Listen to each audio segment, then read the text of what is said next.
All right, part two, Super T Sigma. We back in the Sigma verse, back at hip hop. The difference between hip hop and the hip hop industry. Yes, sir, and yes, ma'am. If you don't mind, I'm gonna try and go ham.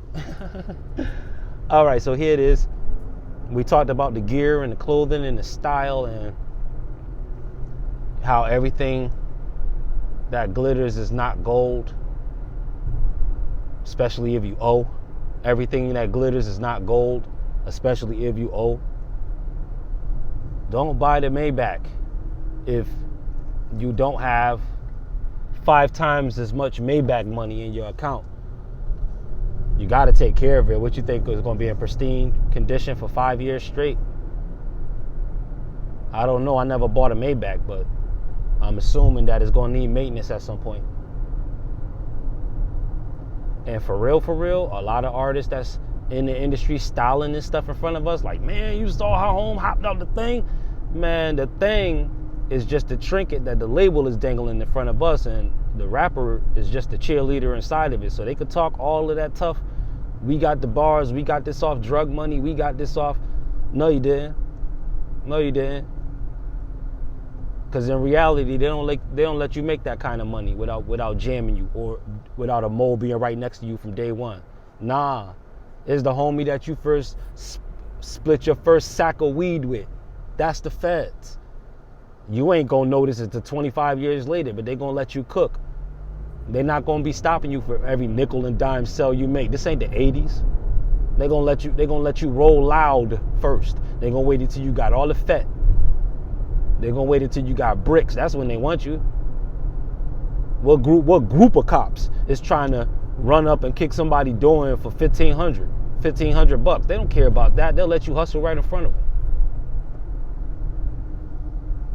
And I know it sounds like I'm talking kind of heavy, but no, I'm not talking kind of heavy. I'm not the one running the streets. I just want to make sure that no youth get lost in the streets thinking that is exactly how the rappers is doing it. You know what I mean? Like, you can't hold guns in clubs, not even in the backstage, not even in the bathroom, not even in the, you know what I mean? You can't do that. You can't be waving guns. Nah, you can't. Guns and NBA basketball don't mix either. You can't have none of that on the screen. No cigars. If you're going to be doing something like, because we still talking hip hop, if you get overly hip hop in the NBA, what's going to happen to is you're going to be branded thug. You know, we tired of seeing the Tupacs of the NBA. You know, Tupac been gone for like 30 years. We don't need no more Tupacs. That sound disrespectful. I know it do. But think about this very carefully. We need gentlemen. We don't, thugs is getting folks locked up. We don't need to be screaming this thugging. We don't need to be screaming this thugging. We need to be screaming this hugging. Hug it out instead of fight. Hug it out instead of shoot.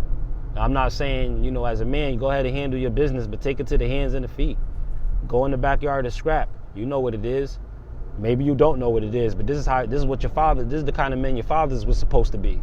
They supposed to be them kind of men, like, listen, I got a problem with you. If the problem is so big and we can't talk it out, listen, that was even unreasonable, even for gentlemen of our cloth, who was really talking to them gentlemen that had what the guys really wanted at the end of the day. I'm talking about them. Those kind of guys that had 4 or 5 cars, 6, 7 women, but not in the dope game at all. They was moving women, and all of the people who was trying to kill each other for crack sales wanted was a bunch of women and a bunch of cars. But these guys skipped right to the bunch of women and a bunch of cars, and it was these guys that we was listening to when it came to like anything underground street. And they was always like, be a gentleman. This is a no contact sport. Get your money quietly, get your money silently. Don't try to teach. It was just real lessons that made real sense. Like, don't go nowhere where folks got to eat ramen every day with 2 iced out chains on. You know what I mean? You actually disrespecting them. You could go do that. Why don't you just go do it in Beverly Hills somewhere or whatever, where everybody's outshining you, so you can feel comfortable. Because then your diamond chains just become little chains. You got little diamond dust on your neck. You know what I mean? No matter how many carats, you ain't doing what the billionaires is doing. Matter of fact, you don't get to meet them, but you don't do what the tens of millionaires is. Yeah, the tens of millionaires, because those are the only people that hang. Those that got high thousands and like mid to 10 millions. Them the only people that hang out. Anybody that's getting like 400 mil, 500 million, they don't be hanging out. They can't afford to, because a lot of times it come with fame, and it come with ownership of a person's likeness. So they can't even move how they want to move for 100 million a year or 100 million sign on. They're no longer themselves, especially if they ain't really traded in no value for it. They're just like, yo, we want to give you 100 mil for what we about to tell you to do. No, you're not. 100 million is a big favor. I'm not returning no $100 million favor. I'm sorry. I couldn't even return a $100,000 favor. You know what I mean? Shoot, I still got student debt. Nah, there's a difference between hip hop and the hip hop game. And the game will always leave you short on change, man. It'll take every dime from you, and every dime from you, and every dime from you. It'll take the pretty girl from you. It'll take whatever little weed you got in your pocket.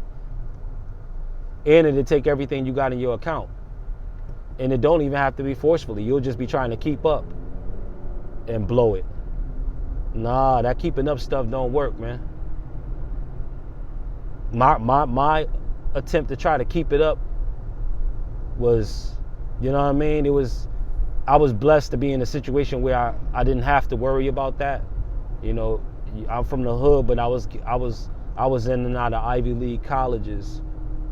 So even though I felt good, you know what I mean, like that, like styling and all of that good stuff, I felt very comfortable knowing that some of my roommates that I was very cool with had fathers that was making tens of millions and grandfathers that was worth about, 200, 300 million. And, they were just wearing real plain t-shirts. I'm talking about, like, they was going to JCPenney's and just buying, like, the good shirts at JCPenney's, not really spending nothing too much at all, but they was looking clean, so clean. The suits that some of them wore might have only been $1,000 for a multi almost billionaire or hundreds of millions. That ain't no money. On our level, that would be like buying a shirt. If you're making a couple thousand a week, that's like buying a shirt for like $10, $20. You got to put this in perspective. You be trying to keep up thinking that the billionaires is buying this. It's just the millionaires trying to look like what they think the billionaires are, and they going broke by it. Shout out to Mr. Keep It Simple. Shout out to Ringo TV. These were some of the main guys. There's a few others too. Shout out to y'all, because y'all was the main guys. They are the main guys that's really leading the charge. Oh, shout out to Hassan Campbell. Like, there's content creators who are saying this. They telling you the difference between hip hop and the hip hop industry. So yeah, they deserve acknowledgement from known and unknown content creators. Absolutely. You guys are paving the way. And that's facts. So thank you guys. Thank you. I know that everybody don't agree with everything, and I check out what's going on with y'all. But I try to talk about like other things, because I know y'all got that handle. Y'all got that handle. I don't have to go behind y'all. Y'all cleaned it up. When I go to listen to y'all content on the subject, whether it be like the cloning thing and all of that, and this person sacrificed, this person got killed, and that, y'all got it covered. You know what I mean? I don't have to come behind y'all for nothing. You know what I mean? I wouldn't even feel like that was my place anyway. But from what I'm listening to, it sounds thorough enough to me. I just wanted to stop and say that too, because there's folks that respect hip hop, have the hip hop look, and are involved in hip hop culture that are not a part of the hip hop industry. A beautiful thing. Shout out to the Temple of Hip Hop, KRS-One. Because there's folks that's really keeping the authentic parts of hip hop alive. You know what I mean? A sermon, a song, a sermon and a song, a sermon and a song. I didn't even know KRS was doing that kind of format, a sermon and a song, a sermon and a song. But I guess that's what the Most High will plant in anybody's heart that wants to protect the spirit of hip hop. They ain't gonna just be rhyming on beats. They do want to sit down and talk to you and break down the gems. If there's any bars that you might have missed that might have sounded a little too ambiguous, we could break it down and get into the meta netters, the photo netters, and all that good stuff. Oh, shout out to the Black Monarch Butterfly landing on the thing. Yo, shout out to Mind Control. You know what I mean?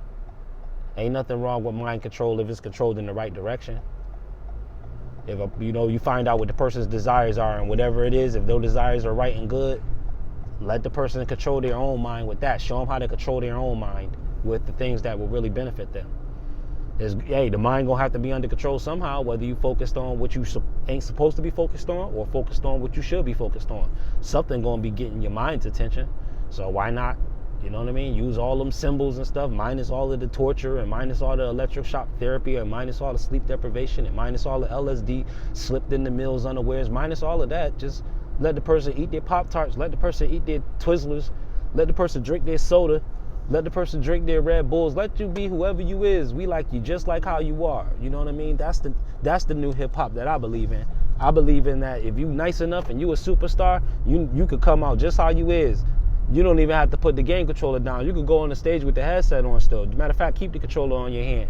You know what I mean? If you could rhyme and play Minecraft, do it. If you could rhyme and play, I don't know all of the games, but if you could rhyme and do all of that, yeah, do it. Do it. Hey, look, there's nothing wrong with it. No matter what they keep showing you over and over image-wise, you're good enough. You're more than good enough. Shoot, you know if you're good enough, if your rhymes is hitting, if your bars is slapping, if your beats is banging, if you keep coming back and you're not giving up, folks gonna respect you. They don't care if you coming, if you're doing videos dressed in a garbage bag. You see how far the industry's willing to go, you know what I mean? They'll have folks dressed up like everything, any and everything, just to get the promo. But you ain't got to do it like that if you don't want to. You don't have to. You can do it off of skill.